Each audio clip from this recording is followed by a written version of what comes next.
Bonjour à tous, bienvenue sur la chaîne Cocon de relaxation.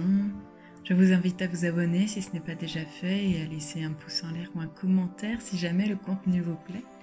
Et aujourd'hui on se retrouve pour une petite histoire, pour un récit que je vais vous dicter, que je vais vous lire.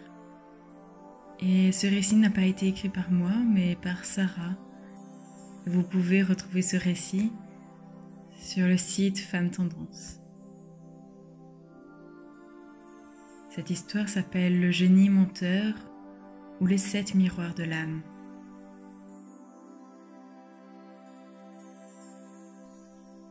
Il y avait une fois un jeune prince qui trouvait les gens autour de lui méchants et égoïstes. Il en parla un jour à son précepteur qui était un homme sage et avisé et qui confia une bague au prince. Cette bague est magique. Si tu la tournes 3 fois sur elle-même, un génie t'apparaîtra. Toi seul le verras. Chaque fois que tu seras insatisfait des gens, appelle-le. Il te conseillera. Mais fais attention, ce génie ne dit pas la vérité. Ce génie ne dit la vérité que si on ne le croit pas. Il cherchera sans cesse à te tromper. Un jour, le prince entra dans une violente colère contre un dignitaire de la cour qui avait agi contre ses intérêts. Il fit tourner 3 fois la bague et aussitôt, le génie apparut.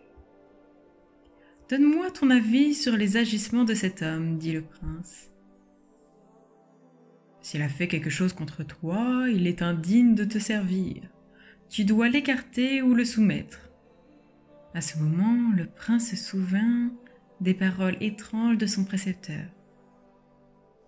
« Je doute que tu me dises la vérité, dit le prince.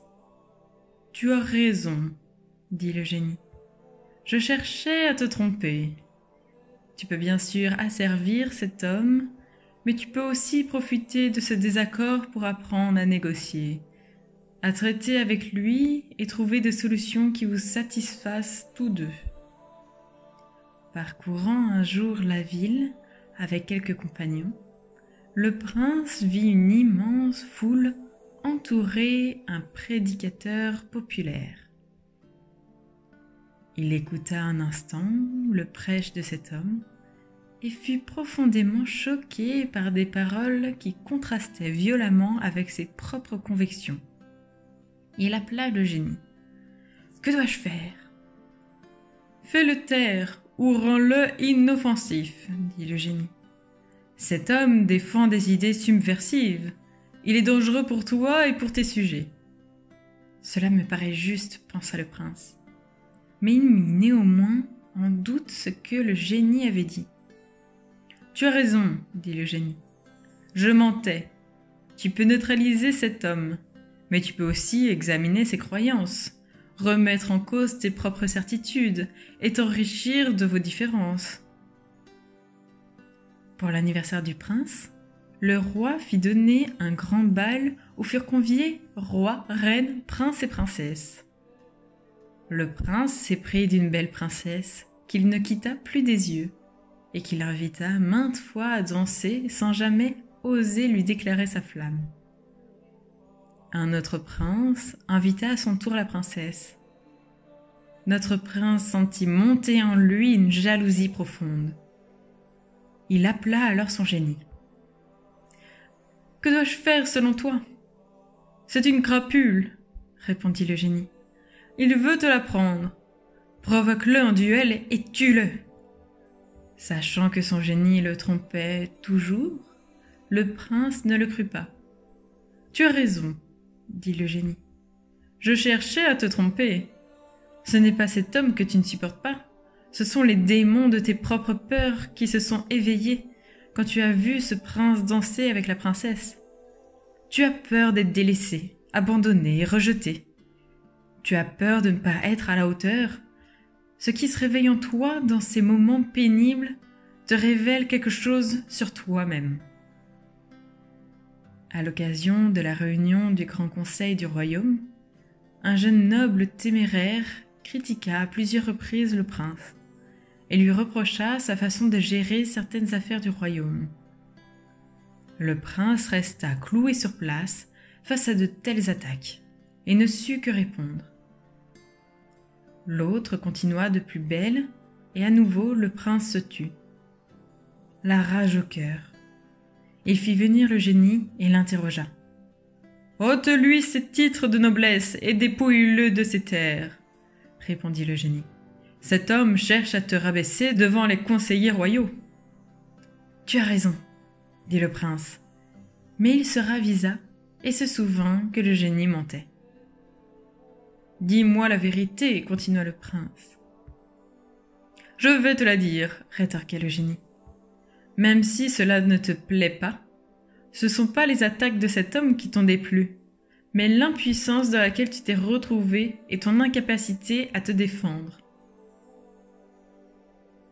Un jour, dans une auberge, le prince vit un homme se mettre dans une colère terrible et briser table et chaise. Il voulut punir cet homme, mais il demanda d'abord conseil au génie. « Punis-le, dit le génie. Cet homme est violent et dangereux. »« Tu me trompes encore, dit le prince. C'est vrai, cet homme a mal agi, mais si tu ne supportes pas sa colère, c'est avant tout parce que tu es toi-même colérique et que tu n'aimes pas te mettre dans cet état. Cet homme est ton miroir. » Une autre fois, le prince vit un marchand qui voulait fouetter un jeune garçon qui lui avait volé un fruit. Le prince avait vu filer le vrai voleur. Il arracha le fouet des mains du marchand et était sur le point de le battre lorsqu'il se ravisa. « Que m'arrive-t-il » dit-il au génie. « Pourquoi cette scène m'a-t-elle mis dans cet état ?»« Cet homme mérite le fouet pour ce qu'il a fait, » répondit le génie. « Me dis-tu la vérité ?»« Non, » dit le génie. « Tu as réagi si fortement parce que l'injustice subie par ce garçon t'a rappelé une injustice semblable subie autrefois. Cela a réveillé en toi une vieille blessure. » Alors le prince réfléchit à tout ce que le génie lui avait dit. « Si j'ai bien compris, dit-il au génie, personne ne peut m'énerver, me blesser ou me déstabiliser. Ton agacement face aux autres est comme un feu qui s'allume en toi et qui peut te brûler, te consumer, te détruire. Mais il peut aussi t'illuminer, te forger, te façonner et faire de l'autre un allié sur le chemin de ta transformation. Toute rencontre difficile devient alors une confrontation avec toi-même, une épreuve, une initiation. « J'ai besoin de savoir encore une chose, » dit le prince. « Qui es-tu » ? « Je suis ton reflet dans le miroir. »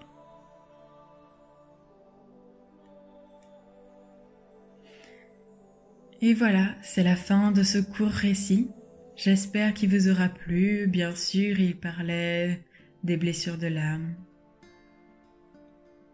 Et ce récit assez profond, j'espère qu'il vous fera un minimum réfléchir sur vous-même et vous fera grandir. En tout cas, moi, il m'a beaucoup plu. Et je vous remercie de m'avoir écouté. Je vous souhaite une excellente journée et vous dis à très vite sur la chaîne Cocon de relaxation.